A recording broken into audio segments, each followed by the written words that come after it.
wireless microphone, there's two types of signal, okay? You've got direct signal from your transmitter to your receiver antenna. And then there's also reflected signal, where the signal, just reflects off the walls, the floors, the ceiling, and everything, and then goes to the antenna. If you're grabbing the stronger signal, then you're always going to have good, strong RF performance. Now, what does that mean?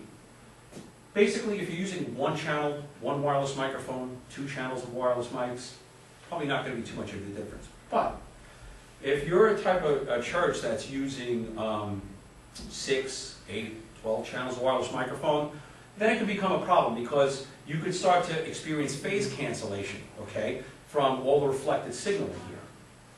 So all the reflected signal with all these multiple microphones, you can get dropouts and interference where you start to hear noise like psst, psst, and just drop out, no signal at all. Okay, that occurs from phase cancellation, and that's what happens when the antenna is grabbing the weaker signal. Glossy surfaces. You want to avoid glossy surfaces. One of the things that I run into quite often with churches is, can't we just project it on the wall? And the answer is, yes, you can. But there are some losses there. First of all, and Mike was talking about the one example in the one church where they had somebody who came in and they did the wall properly in terms of smoothness. Walls typically are not that smooth. I mean, obviously, if you got a wall like this, you can see how rough it is. But typically, you just take your typical plasterboard type of thing. It's really not that smooth, and it's not designed to reflect the light in any particular way. So that's going to soften your image slightly. 6 ways to know that you have been successful, right? Our people were in place and well before the start of the program, right? That's a big one. We didn't have a dead mic.